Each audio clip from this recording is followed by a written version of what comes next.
कल्पना कीजिए कि कोई हजारों करोड़ रुपए खर्च करके एक बहुत ही विशाल हाईवे बनाता है और जब वो हाईवे असल में मुनाफा कमाने लगता है तो वो उसे खुद को ही बेच देता है। हाँ, बिल्कुल। पहली नजर में ये विचार न सिर्फ अजीब लगता है बल्कि ऐसा लगता है जैसे कोई वित्तीय गड़बड़ हो रही हो। हाँ, सही बात है। आमतौर पर जब कोई एक लाभदायक संपत्ति बनाता है तो वो उसे जीवन भर अपने पास ही रखना चाहता है। सही कहा।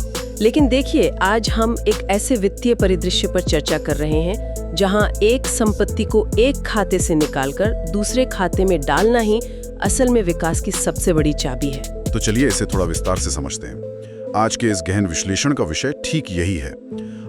हाल ही में आईआरबी इंफ्रास्ट्रक्चर ट्रस्ट ने अपने 2 सबसे बड़े और प्रमुख टोल रोड एसेट्स को एक दूसरे फंड में ट्रांसफर करने का प्रस्ताव रखा है। हाँ, जिसे आईआरबी इन्वेट फंड कहते हैं। बिल्कुल। और कागज पर देखने से लगता है कि बेचने वाले के नाम में भी आईआरबी है और खरीदने वाले के नाम में भी। ये सिर्फ एक आंतरिक एक इंटरनल ट्रांसफर जैसा प्रतीत होता है। जो कि काफी कंफ्यूजिंग हो सकता है। हाँ, लेकिन हमने केपीएमजी की विस्तृत वैल्यूएशन रिपोर्ट, वीसी सर्कल के डेटा, ईटी इंफ्रा के हालिया ट्रैफिक आंकड़ों और जीआईसी के न्यूज रूम से जानकारी इकट्ठा की है और ये साफ हो जाता है कि ये कई हजार करोड़ रुपए की एक बेहद सोची समझी रणनीति है। एकदम सही। इस चर्चा का मुख्य उद्देश्य यही है कि हम डिकोड करें कि कैसे कोई कंपनी बिना अपनी इक्विटी कम किए नए प्रोजेक्ट्स के लिए पूंजी का पुनर्चक्रण यानी कैपिटल रिसाइकलिंग करती है। तो सबसे पहले ये समझना जरूरी है कि असल में जमीन पर क्या ट्रांसफर हो रहा है। हम यहाँ 2 विशाल हाईवे प्रोजेक्ट्स की बात कर रहे हैं। पहला महाराष्ट्र का सोलापुर येडेशी हाईवे जो NH 211 का हिस्सा है, या अब लगभग 395 लेन किलोमीटर लंबा है। और केपीएमजी की जो कि इंडिपेंडेंट वैल्यूएशन रिपोर्ट है उसके अनुसार इसकी कीमत करीब 2940 करोड़ रुपए आंकी गई है। वाह। और दूसरा प्रोजेक्ट है राजस्थान का चित्तौड़गढ़ गुलापुरा हाईवे जो 749 लेन किलोमीटर में फैला है और इसकी कीमत करीब 2788 करोड़ रुपए है। अगर इन दोनों प्रोजेक्ट्स को मिला दिया जाए तो कुल एंटरप्राइज वैल्यू 4600 करोड़ रुपए से अधिक हो जाती है। मतलब लगभग $486 मिलियन के बराबर। हाँ, बिल्कुल। यहाँ जो बात सबसे आकर्षक है वो ये है कि ये पब्लिक प्लेटफॉर्म को कितना विशाल बना रहा है। आसान शब्दों में कहें तो अगर आज कोई इन दोनों हाईवे को पूरी तरह से खरीदना चाहता है तो उसे ये 4600 करोड़ रुपए की कुल कीमत चुकानी होगी। ये पैमाना वाकई बहुत बड़ा है, लेकिन यहाँ एक बुनियादी सवाल उठता है। ये ट्रांसफर एक प्राइवेट ट्रस्ट से एक पब्लिक इन्वेट को हो रहा है। ये इन्वेट शब्द असल में क्या है? देखिए, इसे समझने का सबसे आसान तरीका ये है कि इन्वेट यानी इंफ्रास्ट्रक्चर इन्वेस्टमेंट ट्रस्ट को एक म्यूचुअल फंड की तरह ही देखा जाए। अच्छा। बस फर्क इतना है कि जहां म्यूचुअल फंड निवेशकों का पैसा लेकर शेयर बाजार में लगाता है, वहीं इन्वेट उस पैसे को सीधे बड़े इंफ्रास्ट्रक्चर प्रोजेक्ट्स में जैसे हाईवे या पावर ग्रिड में निवेश करता है। तो हाईवे से जो रोजमर्रा की कमाई होती है जैसे टोल टैक्स, हाँ, उसे सीधे निवेशकों को डिविडेंड यानी लाभांश के रूप में बांट दिया जाता है। इसका मतलब है कि कोई भी व्यक्ति इस फंड के जरिए देश के किसी बड़े हाईवे के टोल कलेक्शन का एक छोटा सा हिस्सा कमा सकता है। बिल्कुल। लेकिन वापस उस ट्रांसफर पे आते हैं।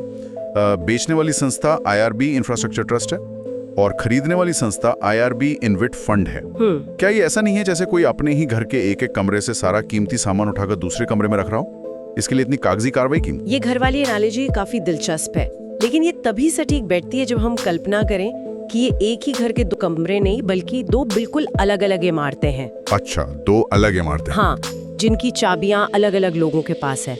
जो प्राइवेट ट्रस्ट है वो एक बंद कमरे की तरह है, उसमें मुख्य रूप से दुनिया के बड़े ग्लोबल निवेशकों का पैसा लगा है। यानी कोई आम व्यक्ति उसमें सीधे जाके निवेश नहीं कर सकता? नहीं, बिल्कुल नहीं। और दूसरी तरफ जो पब्लिक इन्वेट है वो इमारत है जिसके दरवाजे सबके लिए खुले हैं।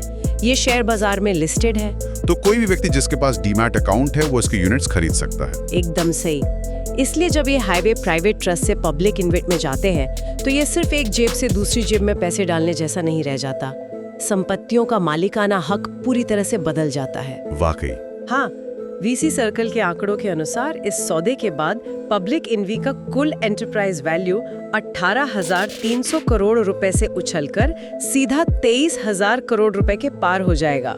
वाह, यहाँ बात सच में बहुत दिलचस्प हो जाती है। मालिकाना हक बदल रहा है और और रिटेल निवेशकों को एक नई स्थिर संपत्ति मिल रही है। लेकिन एक बात अभी भी खटकती है, क्या? प्राइवेट ट्रस्ट ऐसा कर ही क्यों रहा है? अगर ये हाईवे पूरी तरह से बनकर तैयार हैं, गाड़ियां दौड़ रही हैं और रोजाना लाखों का टोल आ रहा है, तो इस सोने का अंडा देने वाली मुर्गी को कोई क्यों बेचना चाहेगा? बिल्कुल। और यहीं पर इस पूरे वित्तीय योजना का असली इंजन सामने आता है। इसे बेस्ट रणनीति कहते हैं। BEST। हाँ। अच्छा, तो ये कोई आम खरीद फरोख्त नहीं है? नहीं, ये उनका पूरा बिजनेस मॉडल है।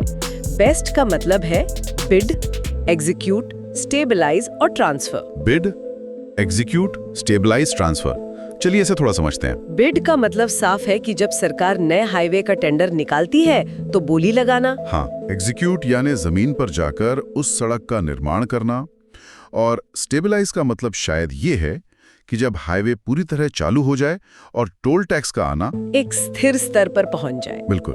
और इस रणनीति का आखिरी और सबसे अहम हिस्सा है ट्रांसफर, यानी उस स्थिर और लाभदायक हो चुके हाईवे को पब्लिक इन्वेट को बेच देना। ये कॉन्सेप्ट काफी हद तक रियल एस्टेट में हाउस फ्लिपिंग जैसा लगता है। कोई जमीन खरीदता है, घर बनाता है और कीमत बढ़ने पर मोटे मुनाफे पर बेच देता है। लेकिन हाउस फ्लिपिंग में घर बेचने के बाद आपका उस संपत्ति से कोई लेना देना नहीं रहता। यहीं पर इस मॉडल में एक बहुत बड़ा ट्विस्ट है।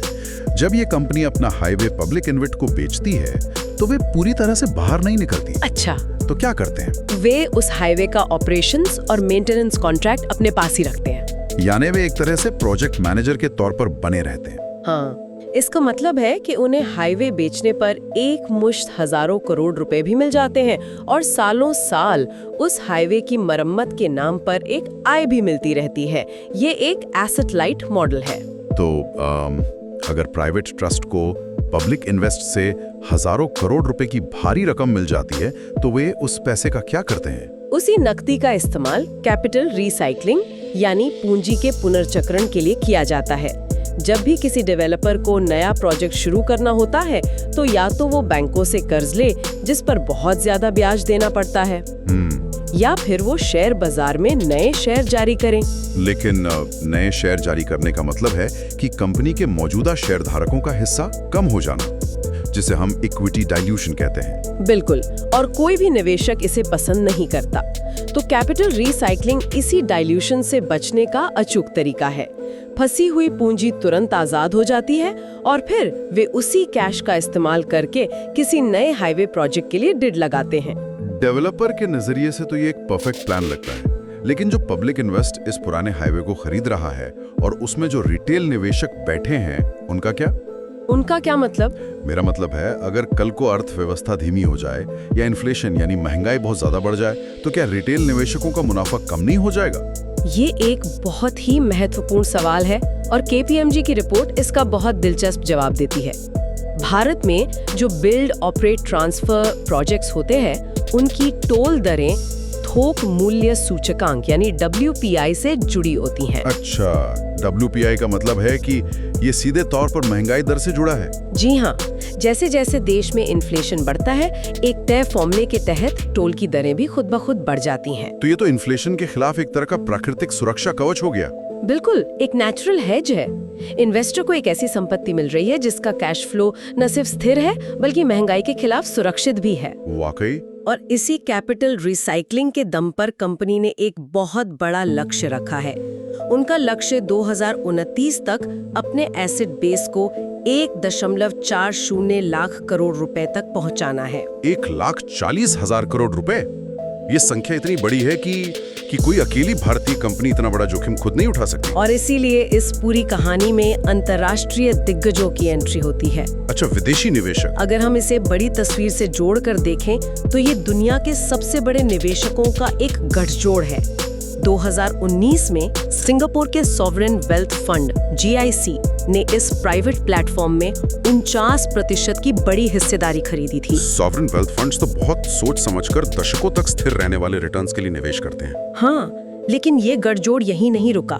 2024 में स्पेन की फेरोवियल की सब्सिडियरी सिंट्रा ने GIC से 24% हिस्सेदारी खरीद ली। तो अब GIC के पास 25% और IRB के पास 51% है। बिल्कुल। लेकिन एक सवाल दिमाग में आता है, GIC एक बड़ा फाइनेंशियल इन्वेस्टर है, उनका काम पूंजी लगाना है, तो फिर सिंट्रा को बीच में लाने की क्या जरूरत थी? देखिए, सिंट्रा एक रणनीतिक पार्टनर है। वे दुनिया भर में टोल रोड्स का प्रबंधन करते हैं। वे अपने साथ ट्रैफिक का सटीक अनुमान लगाने की तकनीक और हाईवे मैनेजमेंट का ग्लोबल अनुभव लेकर आते हैं।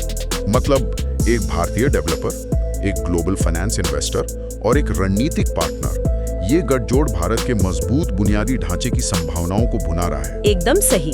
और जमीनी हकीकत यही है कि भारत के हाईवे पर ट्रैफिक वॉल्यूम बहुत तेजी से बढ़ रहा है। इकोनॉमिक टाइम्स का मई 2026 का डेटा बताता है कि केवल अप्रैल 2026 के महीने में IRB के कुल टोल रेवेन्यू में 24% का भारी उछाल आया है। 24%? हाँ, उन्होंने सिर्फ एक महीने में 794 करोड़ रुपए का टोल कलेक्शन किया है। एक महीने में लगभग 800 करोड़ रुपए। लेकिन यहाँ मैं एक तीखा सवाल उठाना चाहूंगा। पूछिए।